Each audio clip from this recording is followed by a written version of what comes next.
প্রিয় ছাত্রছাত্রীরা, আজকে আমি তোমাদেরকে এই ভিডিওর মাধ্যমে ক্লাস 6 এর ইতিহাসে যে সমস্ত প্রশ্নগুলো দেওয়া হয়েছে সেকেন্ড সামেটিভের জন্য অর্থাৎ দ্বিতীয় পর্যায়ক্রমিক মূল্যায়নের জন্য 4 নম্বর স্কুল পেজ নম্বর 271 সেখানে যে এমসিকিউ এবং এমসিকিউ প্রশ্নগুলো আছে সেগুলো আমরা আলোচনা করবো আজকে এই ভিডিওর মাধ্যমে। তোমরা ভিডিওটা শুরু থেকে শেষ অবশ্যই দেখবে এবং চ্যানেলে যদি তোমরা নতুন হয়ে থাকো অবশ্যই তোমরা চ্যানেলটাকে সাবস্ক্রাইব করে রাখবে পরবর্তী যে স্কুলগুলো আছে সেগুলোর প্রশ্ন উত্তর পাওয়ার জন্য।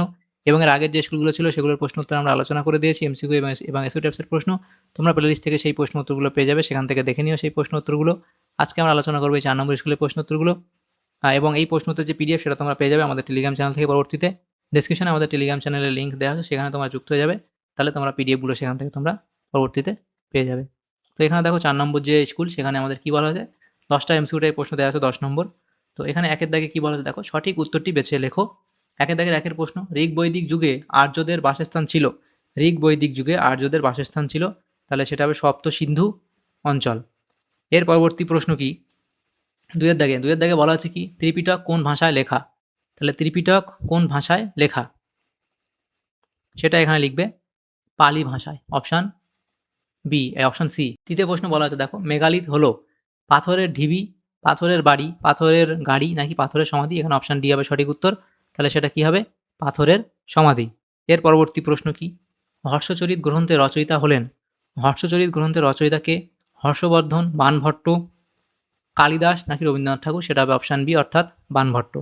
এর পরবর্তী প্রশ্ন, অশোক স্তম্ভে সিংহের মূর্তি রয়েছে 3টি, 4টি, 2টি নাকি 5টি, তাহলে সেটা হবে 4টি, অপশান বি। এর পরবর্তী প্রশ্ন, নিজের প্রজাদের সন্তান বলেছিলেন চন্দ্রগুপ্ত, কুমারগুপ্ত, অশোক নাকি শশাঙ্ক, তাহলে সেটা এখানে কোনটা হবে, অশোক, অপশান সি। এর পরবর্তী প্রশ্ন, মগধ মহাজনপদের প্রথম রাজধানী ছিল রাজগৃহ, কনৌজ, সারনাথ নাকি পাটলিপুত্র, সেটা হবে রাজগৃহ, অপশান এখানে এ হবে সঠিক উত্তর, রাজগৃহ। পরবর্তী প্রশ্ন 8এর দাগে, শেষ মৌর্য সম্রাট ছিলেন সমুদ্রগুপ্ত, চন্দ্রগুপ্ত, অশোক নাকি বৃহদ্রথ, তাহলে সেটা এখানে হবে অপশান ডি অর্থাৎ বৃহদ্রথ। এর পরবর্তী প্রশ্ন, তাহলে বৃহদ্রথ হবে এখানে অপশান ডি। এরপরে 9এর দাগের প্রশ্ন, দক্ষিণ ভারতের একমাত্র মহাজনপদ ছিল। দক্ষিণ ভারতের একমাত্র মহাজনপদ কোনটা, অসমক, অবন্তী, মগধ, কোশল, সেটা হবে অপশান এ অর্থাৎ অসমক। তার পরবর্তী প্রশ্ন 10এর দাগে বলা হচ্ছে, শশাঙ্ক ছিলেন কনৌজের রাজা, গৌড়ের রাজা, মালবের রাজা নাকি কলিঙ্গের রাজা, তাহলে সেটা হবে অপশান বি অর্থাৎ গৌড়ের রাজা। তাহলে এখানে যে এমসিকিউ টাইপ প্রশ্নগুলো ছিল সেগুলো এখানে হলো। এর পরবর্তী যে প্রশ্নগুলো আছে দেখো, পরবর্তী প্রশ্নগুলো দেখো, এখানে 10 নম্বর ছিল, 10টা এমসিকিউ টাইপ প্রশ্ন হলো। পরবর্তী প্রশ্ন দেখো বলা আছে এখানে 10 নম্বর দেখা আছে 2-এর দাগে, নির্দেশ অনুযায়ী নিচের প্রশ্নগুলি উত্তর দাও। প্রথম প্রশ্ন, আলেকজান্ডার কোন দেশের রাজা ছিলেন।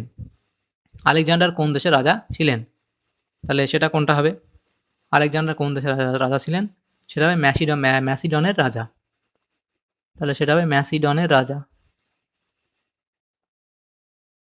এর পরবর্তী প্রশ্ন কি, আইহোল প্রশস্তি এর লেখক কে ছিলেন, সেটা হবে চালুক্য রাজ, দ্বিতীয় পুলকেশীর সভাকবি রবি কীর্তি। তো এটা এখানে তোমাদের লিখে দিই, লিখবে চালুক্য রাজ দ্বিতীয় পুলকেশীর সভাকবি, চালুক্য রাজ দ্বিতীয় পুলকেশীর সভাকবি, দ্বিতীয় পুলকেশীর সভাকবি রবি কীর্তি,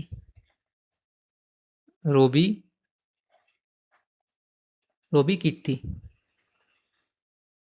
3-এর দাগের প্রশ্ন বলা আছে, ভদ্রবাহু কে ছিলেন, তাহলে লিখবেন বি, এখানে লিখবে ভদ্রবাহু কে ছিল, ভদ্রবাহু ছিল একজন বিখ্যাত জৈন পণ্ডিত,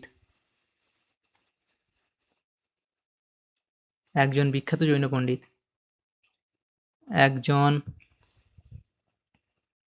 বিখ্যাত জৈন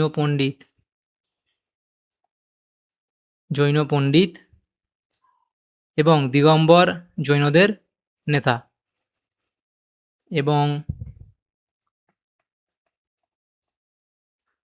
এই অবধি লিখলেই হবে যেহেতু 1 নম্বর আছে। পরবর্তী প্রশ্ন, আর চাইলে তোমরা তোমাদের ক্লাস শেয়ার থেকেও জেনে নেবে।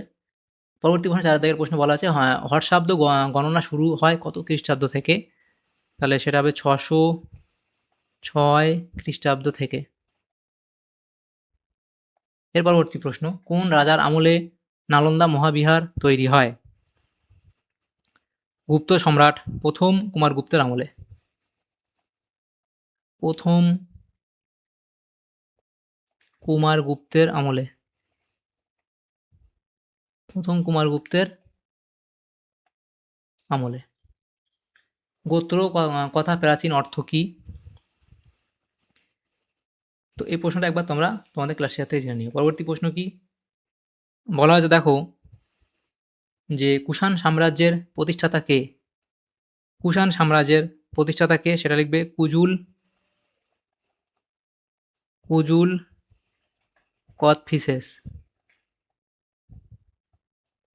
কুজুল কথফিসেস। এর পরবর্তী প্রশ্ন, বেমানান শব্দটি খুঁজে বের করো। কৌশল, মগধ, অসমক এবং অবন্তী। এখান থেকে যেটা আমাদের আলাদা হবে সেটা হবে অসমক। এর পরবর্তী প্রশ্ন, বেমানান শব্দটি খুঁজে বের করো। চন্দ্রগুপ্ত, সেলিউকাস, বিন্দুসার, অশোক। সেলিউকাসটা আলাদা হবে। পরবর্তী প্রশ্ন, শূন্যস্থান পূরণ করো। পিটক শব্দের অর্থ কী? পিটক শব্দের অর্থ, তাহলে এখানে লিখবে পিটক শব্দের অর্থ কি? ঝুড়ি। পিটক শব্দের অর্থ ঝুড়ি। নেক্সট প্রশ্ন, এখানে দেখো 10-এর দাগে 11 দাগের প্রশ্ন, পরবর্তী বৈদিক যুগে ড্যাশ ছিল অন্যতম পালিত পশু। তো এটা একবার তোমরা তোমাদের ক্লাস টিচারের থেকে দেখে নিও। এই প্রশ্নটা ঘোড়া বা গরু এদের মধ্যে কোনো একটা হবে, এটা একবার তোমাদের ক্লাস টিচার থেকে তাও দেখে নিও এই প্রশ্নটা। পরবর্তী প্রশ্ন কি ঠিক বা ভুল লেখো, বা তোমাদের জানা থাকলে অবশ্যই কমেন্ট বক্সে কমেন্ট করবে। ঠিক বা ভুল লেখো। 10 রাজার যুদ্ধ হলো একজন হলো 10 জন রাজার মধ্যে যুদ্ধ, তাহলে এটা আমাদের কি বলা হয়েছে? এটা ভুল বলা হয়েছে। এটা ভুল বলা হয়েছে। এর পরবর্তী, তাহলে এটা হলো ভুল, এটা এখানে ভুল বলা হয়েছে। এর পরবর্তী প্রশ্ন দেখো, ফাঁকা ঘরে সঠিক অক্ষর বসিয়ে শব্দ গঠন করো। তো এটা দেখো এখানে আছে, এটা হচ্ছে বোধি বৃক্ষ, বোধি বৃক্ষ, এবং পরেরটা হচ্ছে ম্যাসিডন, ম্যাসিডন।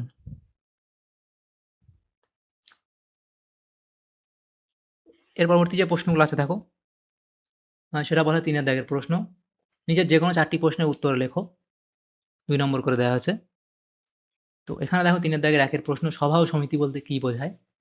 তাহলে এখানে সভা বলতে কী বোঝায় এবং সমিতি বলতে তোমাদের কী বোঝায়, এই অবধি লিখবে। পরবর্তী প্রশ্ন দেখো, আর্য কারা? তাহলে আর্য কারা সেটা এখান থেকে শুরু করে এই অবধি লিখবে। এর পরবর্তী প্রশ্ন, দাদা সংঘ কি? দাদা সংঘ সম্পর্কে এই অবধি তোমরা লিখে দেবে। তার পরবর্তী প্রশ্ন কি বলা আছে দেখো, চতুর্জাম নীতিগুলি কি কি? তাহলে তোমরা এখান থেকে শুরু করবে, এই অবধি লিখবে। 5-এর দাগের প্রশ্ন কি বলা আছে দেখো, জৈন ধর্মে ত্রিরত্ন বলতে কি বোঝায়? তাহলে জৈন ধর্মে ত্রিরত্ন বলতে কি বোঝায় সেটা তোমরা এই অবধি লিখবে। এর পরবর্তী প্রশ্ন 6-এর দাগে, সেখানে বলা আছে ক্ষত্রপ কাদের বলা হতো? তাহলে ক্ষত্রপ কাদের বলা হতো সেটা তোমরা এখান থেকে এই অবধি লিখবে। তার পরবর্তী প্রশ্ন দেখো, হর্ষবর্ধনকে শকলোত্তর পথনাথ বলা হয় কেন?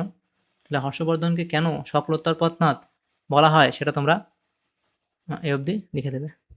তাহলে দেখো আমাদের এখানে যে এমসিকিউ এবং এসওএসের প্রশ্নগুলো ছিল সেগুলো আমরা আলোচনা করলাম আজকে এই ভিডিওর মাধ্যমে। এই ক্লাস 6-এর ইতিহাসের যে প্রশ্নগুলো ছিল, এটা কত নম্বর স্কুল ছিল? 4 নম্বর স্কুলের এমসিকিউ এবং এসকিউ টাইপসের যে প্রশ্নগুলো ছিল সেগুলো আমরা আলোচনা করলাম আজকে এই ভিডিওর মাধ্যমে। তোমাদের যদি সামান্যতম উপকার এসে থাকে ভিডিওটা অবশ্যই লাইক করবে, বেশি বেশি করে বন্ধুদের সাথে শেয়ার করবে। আর পরবর্তী যে স্কুলগুলো আছে সেগুলোর প্রশ্ন উত্তর পাওয়ার জন্য অবশ্যই তোমরা আমাদের চ্যানেলটাকে সাবস্ক্রাইব করে রাখবে। আর পিডিএফগুলো পেতে তোমরা আমাদের টেলিগ্রাম চ্যানেলে যুক্ত হয়ে যাবে, তাহলে তোমরা পরবর্তীতে পিডিএফগুলো সেখান থেকে পেয়ে যাবে। Thank you, thanks for watching.